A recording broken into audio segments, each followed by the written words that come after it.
Bienvenue dans le podcast Accès Succès. Aujourd'hui, 132e épisode du show.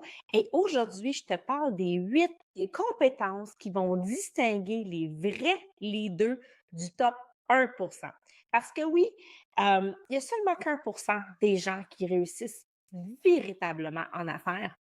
Et j'ai envie de te dire comment est-ce que tu peux devenir cette personne-là aujourd'hui. Donc, je vais te parler de leadership et je vais t'expliquer comment est-ce que tu peux travailler, parce que ça se développe, on vient pas au monde comme ça, à devenir un vrai leader qui va se démarquer dans le top 1% de la population. Donc, c'est pas le titre, c'est pas le charisme ou même l'expérience que tu as qui fait que tu vas te démarquer en tant que grand leader. Oui, c'est important. Oui, c'est des choses que tu dois développer, que tu dois acquérir. Mais ce qui fait véritablement la différence, ce qui fait que les gens vont se souvenir de toi, de l'impact que tu crées chez eux, c'est justement ce que tu incarnes, ce que tu dégages, c'est ta façon d'être, ta façon de prendre des décisions et ta façon que tu as de t'adapter. Et c'est vraiment l'énergie, tu sais, on le sent là, quand quelqu'un rentre dans la pièce, on sent des fois qu'il va y avoir une prestance, qu'il y a de quoi qui se dégage de ces personnes-là. Et c'est ça qui fait la différence. Cette genre de force tranquille mais puissante-là que tu peux incarner. Donc aujourd'hui, je te partage les 8 compétences que les leaders qui font partie du 1% s'entraînent à développer consciemment. Parce que oui, c'est un choix conscient et ça change tout. Donc, juste avant que je rentre dans le vif du sujet, je me présente, je m'appelle Karine Roy, je suis coach d'affaires, j'aide les entrepreneurs à bâtir des équipes et des systèmes performants, mais surtout, je t'aide à sortir des opérations pour que tu puisses récupérer plus de temps. Alors, on commence dès maintenant. Les 8 compétences sont pas réservées à une élite. Je veux que tu saches ça. C'est quelque chose qui se cultive, c'est quelque chose qui s'apprend, c'est quelque chose que tu vas incarner avec de la pratique, mais surtout avec de la conscience et de l'intention. Donc, c'est quelque chose qui est tout à fait atteignable, OK? C'est pas utopique. Donc, on va les regrouper dans 3 grands axes. Donc, pour te donner un peu, te mettre en contexte. Donc, le premier axe, c'est vraiment le leadership intérieur. Donc, toi avant ton équipe. Et là, c'est pas selfish, c'est pas inhumain, c'est juste de mettre le focus sur la seule et unique chose sur laquelle tu as du pouvoir et qui va impacter tout autour de toi parce que c'est gérer ta propre énergie. Donc, la première des choses, c'est ce qu'on veut avec le leadership intérieur, c'est d'arriver à incarner un calme, une clarté, un alignement. Et ça va donner l'image d'une solidité, d'une confiance, d'une assurance. C'est ce que ça va dégager.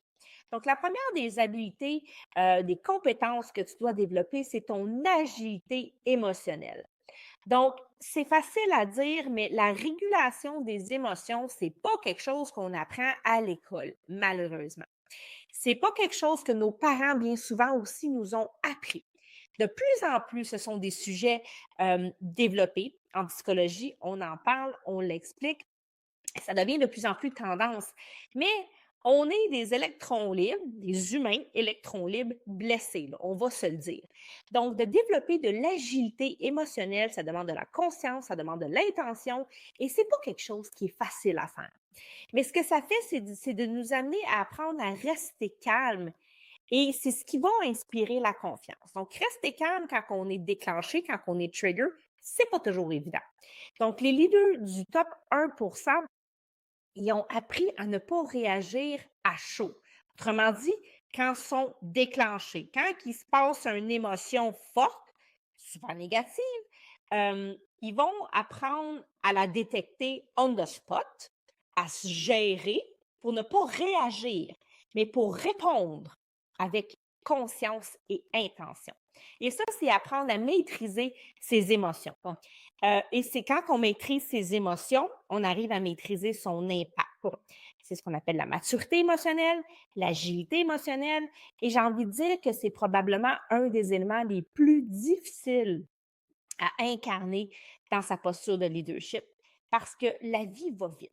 parce qu'on se fait happer constamment, parce qu'on reçoit les projections de tout le monde non-stop. Donc, première compétence, l'agilité émotionnelle, elle est super importante. La deuxième compétence, c'est la clarté dans l'incertitude. Être un leader, c'est d'apprendre à naviguer constamment dans le flou, dans l'incertitude, dans le chaos. Donc, les gens, ils veulent pas suivre nécessairement de la certitude parce que ça peut sortir comme des promesses non fondées qu'on n'arrivera peut-être pas. Par contre, les gens veulent de la clarté, la transparence. Puis en période de doute, c'est la vision claire d'un leader qui va servir de boussole. Donc, si la personne est ancrée, elle sait où ce qu'elle s'en va, ou elle sait clairement ce qu'elle veut faire ou comment elle veut le faire, ou elle ne sait pas encore concrètement toutes les choses qui vont se mettre en place, mais elle est claire dans ses intentions, ça va sécuriser l'équipe. Ça va aussi donner une image de confiance. Fait que même sans réponse, parce qu'on n'a pas toujours réponse à tout, et c'est pas une obligation d'avoir réponse à tout, mais on peut être clair sur présentement, j'ai pas encore la réponse, mais je travaille à la trouver et je travaille à comprendre ce qui se passe. Donc, on n'est pas dans l'inaction, on est capable d'être clair et transparent sur ce qui se passe, sur ce qui se joue véritablement. Et ça permet de garder une direction. Ça vient sécuriser, ça vient ancrer une équipe que la personne qui est en face de nous, donc vous en l'occurrence, le leader, le top 1, il est grounded. Il est clair sur ses intentions et sur ses actions pour arriver à trouver des solutions et des réponses, surtout en période d'incertitude. Et maintenant, la troisième compétence que vous devez apprendre à développer, c'est le leadership de soi. Donc, tantôt, j'ai parlé d'émotion, tu sais, d'agilité émotionnelle. Là, le leadership de soi, c'est d'apprendre à se gérer complètement, donc se diriger avant de diriger les autres. J'ai envie de l'amener sous forme peut-être de discipline. Donc, c'est d'avoir une certaine cohérence avec soi-même parce que vous êtes le reflet de ce que votre équipe va devenir, OK? Donc, si vous voulez une équipe stable, cohérente puis engagée, vous devez incarner cette même stabilité, cette même cohérence et ce même niveau d'engagement que vous demandez à votre équipe. C'est passé date, là, fais ce que je te dis de faire, fais pas ce que je fais, là. C'est out. C'est out. Donc, vous devez vous gérer vous-même en prêchant, par l'exemple. Le leadership, c'est un miroir. En fait, je dis leadership, puis ça peut s'appliquer aussi dans votre vie personnelle. L'énergie va où l'attention va. Donc, le leadership de soi, c'est important et c'est quelque chose que vous devez, dans un premier temps, sur lequel vous devez travailler. Retournez toujours la lunette vers vous. Regardez-vous. Je suis un bon modèle d'exemple. Est-ce que je suis fière de comment je me comporte? Puis l'idée, c'est pas de se taper sa tête, c'est pas de se dire qu'on est incompétent, qu'on est ci, qu'on est ça. C'est de voir ses propres failles, c'est de voir ses propres glissements, d'avoir de la compassion pour soi, puis de se dire, ah, c'est pas du fine-tuning encore, mais je vais travailler à m'améliorer. C'est ça, devenir un meilleur humain. Et c'est ça, se démarquer dans le top 1%. Donc, ça, c'est le premier axe. Le deuxième axe d'importance dans les compétences qu'il faut développer. Mais juste avant que je développe, si ça fait du sens ce que je te dis, s'il te plaît, abonne-toi à la chaîne, fais-moi un j'aime, partage-moi tes commentaires, dis-moi si ça résonne avec toi, j'aimerais ça te lire. Donc, le deuxième axe, c'est le leadership de pensée. Donc, ta façon d'analyser et de prendre des décisions. C'est une compétence qui est nécessaire, qui est essentielle, parce que quand tu es un leader, tu dois prendre des décisions. Ça fait partie de ta job. Donc, ce qu'on veut ici, c'est d'arriver à faire des choix qui sont juste humains à la fois. On ne peut pas plaire à tout le monde, OK? L'idée ici, ce n'est pas de plaire à tout le monde, c'est impossible. Donc, premièrement, c'est d'avoir une certaine pensée inclusive. Donc, les leaders performants ne vont pas décider tout seuls. Ils ont le dernier mot. Ils prennent la différence, mais ils vont prendre en considération, ils vont inclure les différences, les points de vue, ils vont consulter, ils veulent ratisser l'information pour être en mesure de prendre une décision éclairée, juste.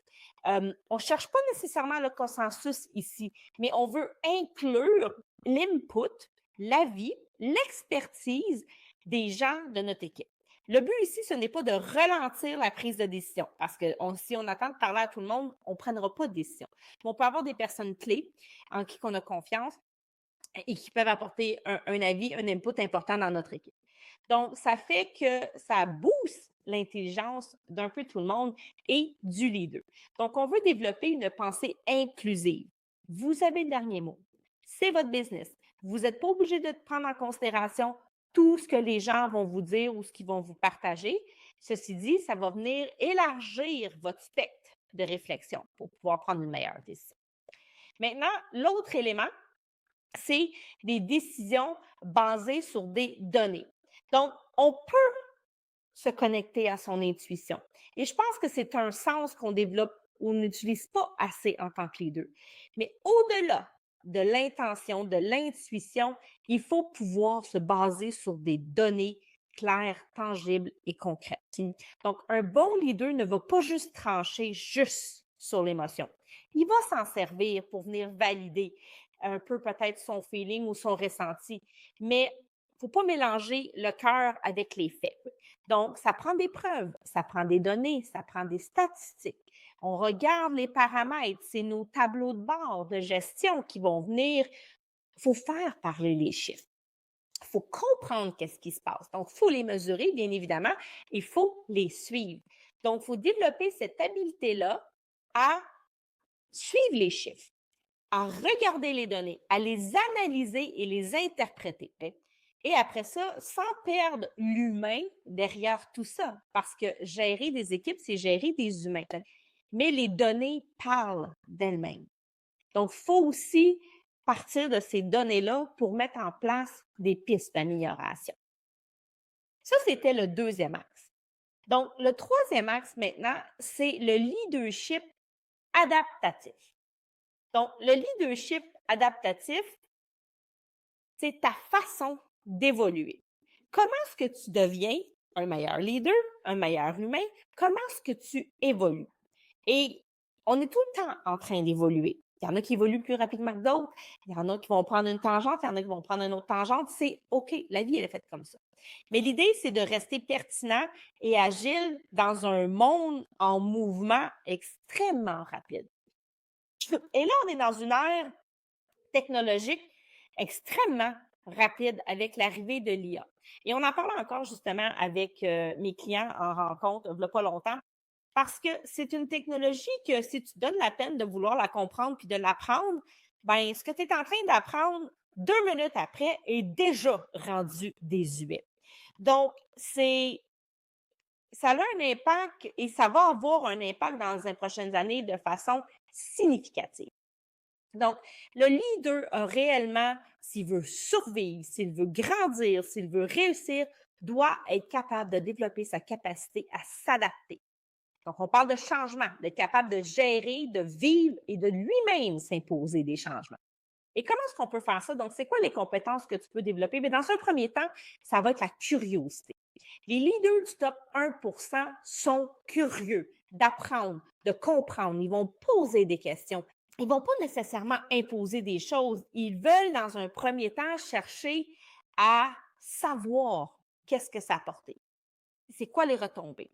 Ils ne veulent pas nécessairement avoir raison, mais ils veulent comprendre. Donc, soyez curieux. Cherchez à comprendre ce qui est. Cherchez à comprendre c'est quoi l'impact. Cherchez à comprendre de si je ne le fais pas, qu'est-ce qui va se passer. Cherchez à comprendre où vous résistez. Tu sais, si on met en application les autres compétences que je viens de parler. Mais vous devez développer la curiosité. Maintenant, l'autre compétence, il faut apprendre à développer la maîtrise du numérique. Je l'ai dit, la technologie, elle est là, elle va extrêmement rapidement. Et en fonction de votre groupe d'âge, parce qu'on va se le dire, là, les plus vieux leaders sont pas nés là-dedans. Donc, c'est pas évident, c'est pas facile. Et ça demande un effort peut-être plus fort que les plus jeunes générations qui sont venues au monde quasiment avec le téléphone et la technologie entre les mains.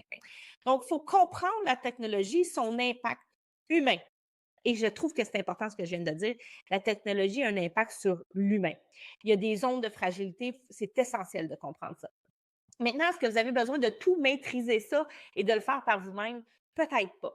et vous devez comprendre un petit peu les grandes lignes, les tenants aboutissants, et vous pouvez très bien choisir d'engager quelqu'un qui va le maîtriser, qui va pouvoir l'exécuter à votre place. Et là, ça, c'est prendre une décision, un choix intelligent. Mais un leader moderne, il ne va pas déléguer sa propre compréhension du digital. Il va chercher à comprendre. Il va peut-être déléguer des tâches, des responsabilités, un travail lié à l'application, mais il veut rester quand même au fait de ce qui se passe. Et il va l'intégrer dans sa vision s'il veut être capable de continuer à grandir, de prendre la croissance, mais surtout de suivre le courant. Si on veut rester dans des vieilles façons de faire, on va devenir désuet et on ne se démarque pas comme le top 1%. Et finalement, la 8e compétence, donc c'est vraiment l'adaptabilité. Ceux qui prospèrent sont ceux qui, ce ne sont pas nécessairement les plus forts, mais c'est ceux qui s'adaptent. Prenez l'exemple pendant la période de la COVID, les entreprises qui ont passé au travers se sont virées de bord sur un du scène, ils ont su s'adapter à la situation. Ils n'ont pas vu ça comme une plaie, ils ont vu ça comme une opportunité et ils se sont ajustés pour passer au travers. Donc, l'adaptabilité, c'est une force, c'est une compétence que vous devez mettre à exécution régulièrement. Ça doit devenir en fait votre nouvelle constance parce que vous allez constamment évoluer, ça va constamment changer et si vous avez cette facilité-là à vous adapter à toutes sortes de situations, à être flexible, vous allez être capable de pivoter sans perdre votre essence et sans perdre votre puissance. Alors, c'était les 8 compétences que j'avais à te partager aujourd'hui. J'espère que ça fait du sens. Donc, rapidement, le vrai leadership, c'est un art d'équilibre, OK? Entre la raison, les émotions, la constance, l'adaptation de soi et des autres. Donc, si tu as envie de travailler ces aspects-là, si tu as envie de développer ta posture, ton leadership, c'est exactement ce qu'on fait dans l'accompagnement que j'offre, qui est la méthode Lead Focus. Donc, tu as envie d'en savoir plus, premièrement, je t'invite à télécharger l'application Lead GPS. Elle est disponible sur le Apple Store et le Google Play. C'est une application gratuite qui va donner accès à du contenu de gestion et je t'invite à réserver un appel avec un membre de mon équipe. On va regarder ensemble où ce que tu en es et comment est-ce qu'on peut te supporter et t'aider dans ta croissance entrepreneuriale, mais surtout, comment est-ce qu'on peut t'aider à devenir ce leader qui se démarque du 1%? Alors, je te remercie d'avoir été là. On se retrouve la semaine prochaine pour un prochain épisode et je te souhaite une excellente